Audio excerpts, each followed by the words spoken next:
Good afternoon, ladies and gentlemen. Welcome to the second news desk, transmitting live from the Senior High School. We are your news anchors for today's news broadcast. I am Jane Comey, together with Agashi Denta Antoinette and Nana Isaba. Coming up in the news bulletin, IMF endorses ECG privatization.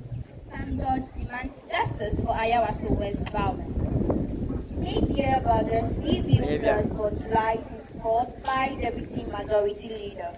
The news headlines is proudly sponsored by the Senior High School, Jopasisi Media, and Ohineba Summit. Now the news in details. The International Monetary Fund has endorsed the liberalization of the operations of the Electricity Company of Ghana, ECG, the state-owned electricity distributor for private sector participation. The fund is of the view that private sector participation should attract the much-needed investment in technical aspects to address legacy debts, making the energy sector financially sustainable.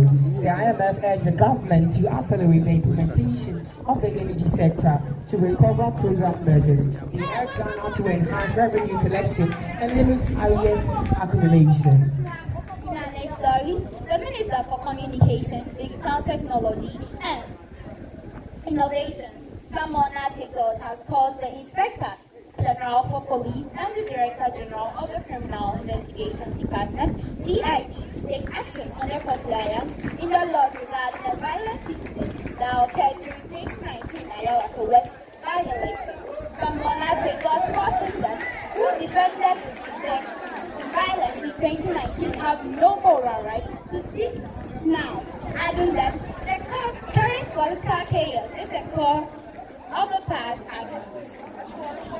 Deputy Majority Leader Kweku Wekerte has announced that the Minister of Finance, Dr. Casey Ataforsin, will present the 25 mid-year budget review to Parliament on Thursday, July 24, 2025. He disclosed this while delivering the business statement in Parliament on Friday, July 11. According to him, the review will provide critical updates on the implementation of the 2025 budget. The mid-year again will happen on the 24th of July, Richard Egan said on the floor of Parliament. Still in the matters of business, data shared by Bank of Ghana has reviewed the significant impact of the Global Purchasing Program to boost Ghana's gold reserves. The program, introduced by the former Vice President Dr. Mahmoud Bawumia in the height of Ghana's economic crisis, was meant to shore up the country's foreign exchange reserves and stabilize the exchange of falling local currency, as well as cost of rising of fuel. I have my correspondent on Q, Odami David, to give us more enlightenment on this particular story. Odami, are you there? Hello, Gia. Give us the details of the story now. Well, the report from the Bank of Ghana data out of Ghana's current total global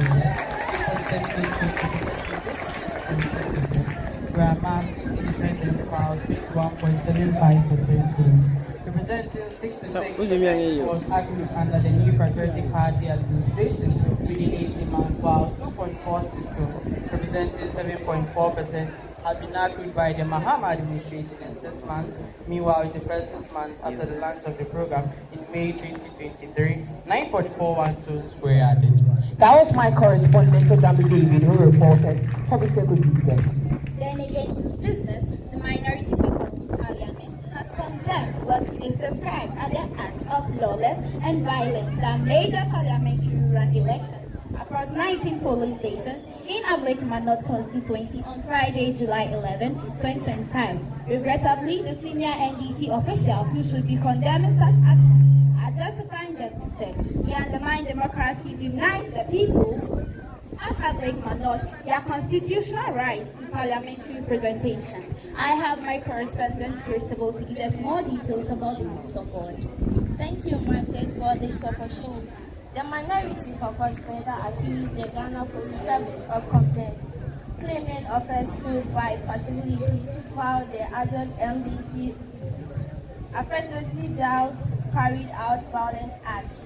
The apparent complexity of Ghana Police Service, which stood by unconcerned as the party tax, carried out this destructive and violent act is particularly conspicuous given the threat issued by Malik yesterday at a rally where he openly encouraged their supporters to encourage in such conduct. That was my reporter, Principal, reporting for the Seco Media. Moreover, the National Peace Council (NPC) has condemned the violence and assault that have marred the parliamentary rerun in the Ablekuma North constituency. In a statement released on Friday, July 11, the NPC expressed great concern over the incident that include physical attacks on journalists and former Minister of State, describing such accidents as violation of individual rights. My correspondent Ella is online to give us more details about this story. Ella, what do you have for us? The council strongly condemns this violence act, including the assault at the Methodist police station in Odo. And urges all the security personnel and Ella, can you position yourself so I can hear you better? The council strongly condemns this violence act, including the assault at the Methodist police station in Odo. And urges all the voted security personnel and observers to remain calm.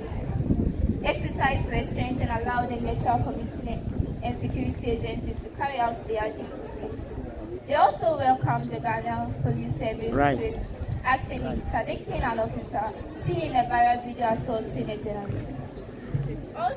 Also, I urge party leaders and supporters of both the National Democratic Congress, NDC, and the New Patriotic Party, NPP, to unite against political violence. And that was Ella who reported on this particular issue. This is where we bring the major news to an end. Here are the news that made the headlines. IMF endorses ECG privatization. Sam George demands justice for Ayawaso West violence. Peace Council condemns violence at Ablekuma North, calls for calm. Do follow us on all our social media platforms at Biseko TV Official. I am Jacob. Take it up. I guess she can stand on FM.